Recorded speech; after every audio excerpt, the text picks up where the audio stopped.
కేఆర్ఎంబీకి ప్రాజెక్టులు అప్పగించబోమని ప్రభుత్వం అసెంబ్లీలో తీర్మానాన్ని ప్రవేశపెట్టడం సంతోషకరమని స్వాగతిస్తున్నామని మాజీ మంత్రి బీఆర్ఎస్ ఎమ్మెల్యే హరీష్ రావు అన్నారు. ఇది బీఆర్ఎస్ ప్రజల విజయమని చెప్పారు. రేపు నల్గొండలో బీఆర్ఎస్ సభ పెట్టనున్నందునే ప్రభుత్వం ఈ తీర్మానం చేసిందని చెప్పారు హరీష్ రావు. ఈ సందర్భంగా మంత్రి కోమటిరెడ్డి వెంకటరెడ్డి హరీష్ రావుల మధ్య మాటల యుద్దం నడిచింది. నల్గొండ జిల్లాను బీఆర్ఎస్ నాశనం చేసిందని, చెప్పుతో కొట్టినట్టు ఆ పార్టీకి జిల్లాలో డిపాజిట్లు కూడా రాలేదన్నారు. నల్గొండలో అడుగు పెట్టే అర్హత బీఆర్ఎస్ కు లేదన్నారు. దీనిపై హరీష్ రావు మాట్లాడుతూ అదే మాట అమేథీలో రాహుల్ గాంధీకి కూడా వర్తిస్తుందని చెప్పారు. దీంతో సభలో గందరగోళం నెలకొంది. కోమటిరెడ్డి వ్యాఖ్యలను రికార్డ్స్ నుంచి తొలగించాలని స్పీకర్ ను కోరారు హరీష్ రావు.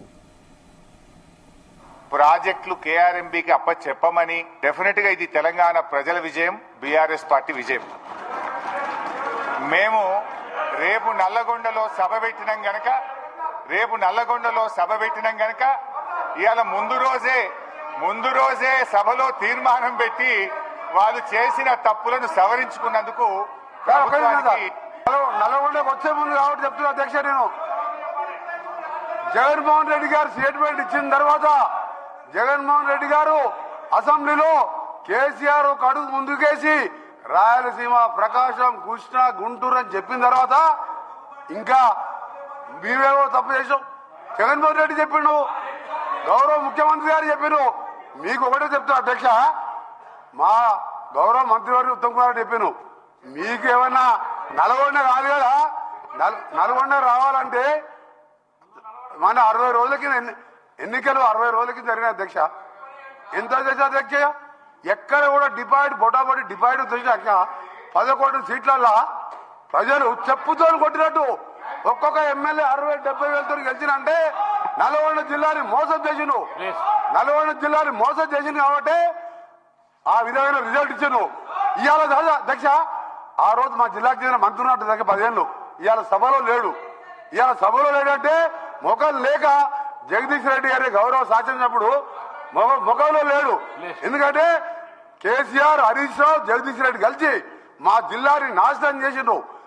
దక్షిణ తెలంగాణ నాశనం చేసి ఇవాళ మంచినీళ్ళు లేక అధ్యక్ష ట్యాంకర్లతోని ఇవాళ మళ్ళా ఫ్లోరైడ్ నీళ్ళు తీసుకొచ్చే అధ్యక్ష మాది 2004లో కాంగ్రెస్ ప్రభుత్వం వచ్చినప్పుడు సాగర్కి వెళ్ళి తీసుకొచ్చి కృష్ణా వాటర్ తాగినంలో ఇవాళ వీళ్ళ పుణ్యం అని వ్యవసాయం మర్చిపోండి, తాగటానికి నీళ్ళు లేక ఫ్లోరైడ్ నీళ్ళు అధ్యక్ష. అందుకనే క్షమాపణ చెప్పాలి. ఇదే కేసీఆర్ గారు బయలుదేరే ముందు ముక్కు నేలకు రాసి నల్గొండ జిల్లాలో ఎంటర్ చేయాలని చెప్పి అదే మరొకసారి చెప్తున్నా. మీరు జగన్మోహన్ రెడ్డి గారు స్టేట్మెంట్ తీసిన తర్వాత మీ తలకాయ ఎడబెట్టుకుంటారు. జగన్మోహన్ రెడ్డి గారు స్టేట్మెంట్ ఇవ్వలేదా? ప్రాజెక్టులు కేఆర్ఎంబీకి అప్పచెప్పమని డెఫినెట్ గా ఇది తెలంగాణ ప్రజల విజయం, బీఆర్ఎస్ పార్టీ విజయం. మేము రేపు నల్లగొండలో సభ పెట్టినాం గనక ఇవాళ ముందు రోజే సభలో తీర్మానం పెట్టి వాళ్ళు చేసిన తప్పులను సవరించుకున్నందుకు నల్లగొండకు వచ్చే ముందు కాబట్టి చెప్తున్నా అధ్యక్ష, నేను జగన్మోహన్ రెడ్డి గారు స్టేట్మెంట్ ఇచ్చిన తర్వాత జగన్మోహన్ రెడ్డి గారు అసెంబ్లీలో కేసీఆర్ ఒక అడుగు ముందుకేసి రాయలసీమ, ప్రకాశం